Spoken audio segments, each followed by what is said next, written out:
Hi. Germany ഇന്റർവ്യൂവിന് apply ചെയ്യുമ്പോൾ ശ്രദ്ധിക്കേണ്ട പ്രധാന 6 കാര്യങ്ങളെ കുറിച്ചാണ് ഈ ഒരു വീഡിയോയിലൂടെ നിങ്ങളുമായി ഷെയർ ചെയ്യുന്നത്. ഞാൻ എൻ്റെ സ്ക്രീൻ ഒന്ന് ഷെയർ ചെയ്യാം.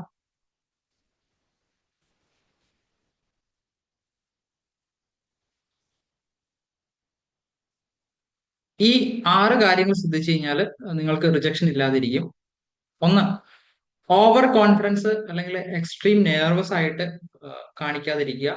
നമുക്ക് കോൺഫിഡൻസ് വേണം, പക്ഷെ അധികം ഷോ ഓഫ് ചെയ്യാൻ പാടില്ല. വളരെ കാം ആയിട്ട് അറ്റൻഡ് ചെയ്യുക. 2, മറുപടി അറിയാത്ത കാര്യങ്ങൾക്ക് അറിയില്ല എന്ന് തന്നെ ഉത്തരം പറയുക. കൃത്യമായിട്ട് നമ്മളുടെ ഐ ഡോണ്ട് നോ, അറിയില്ല എന്നുള്ള കാര്യം പറയുക. 3, ജർമ്മനിയിലേക്ക് പോകാനുള്ള റിയൽ റീസൺ, എന്തുകൊണ്ടാണ് ജർമ്മനിക്ക് പോകുന്നത് എന്നുള്ള കാര്യം വ്യക്തമായിട്ട് പറയുക. ജെന്യൂൻ ആവുക. നമ്മൾ എന്ത് പർപ്പസിനാണ് പോകുന്നത്, ഹൗസ് ബിൽഡിങ്, FSD അല്ലെങ്കിൽ ജോബിന് പോകുന്നത്, എന്താണ് നമ്മുടെ പർപ്പസ് എന്നുള്ളത് തുറന്നു പറയുക.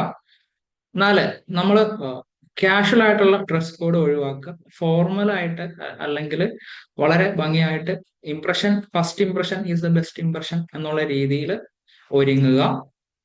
5, മൊബൈൽ ഫോൺ സൈലന്റ് ചെയ്യാനായിട്ട് പ്രത്യേകം ശ്രദ്ധിക്കണം. മറന്നു പോകരുത്. ഇന്റർവ്യൂ സമയത്ത് നമ്മുടെ ഫോൺ റിങ് ചെയ്താൽ അത് വലിയൊരു മൈനസ് പോയിന്റ് ആയിട്ട് കാൽക്കുലേറ്റ് ചെയ്യുന്നതായിരിക്കും. 6, ഐ കോണ്ടാക്ട്. നമ്മളുടെ എംപ്ലോയറുമായിട്ട് നല്ലൊരു ഐ കോണ്ടാക്ട് വെക്കുക.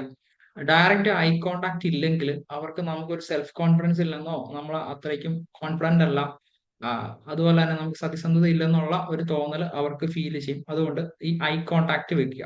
ഇത്രയും കാര്യങ്ങൾ ശ്രദ്ധിച്ചു കഴിഞ്ഞാൽ നിങ്ങളുടെ ജർമ്മൻ ഇന്റർവ്യൂ വളരെ എളുപ്പത്തിൽ പാസ്സാവാൻ സാധിക്കുന്നതായിരിക്കും.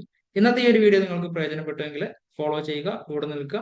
കൂടുതൽ വിവരങ്ങൾക്ക് ഞങ്ങളെ കോൺടാക്ട് ചെയ്യാവുന്നതാണ്. Thank you.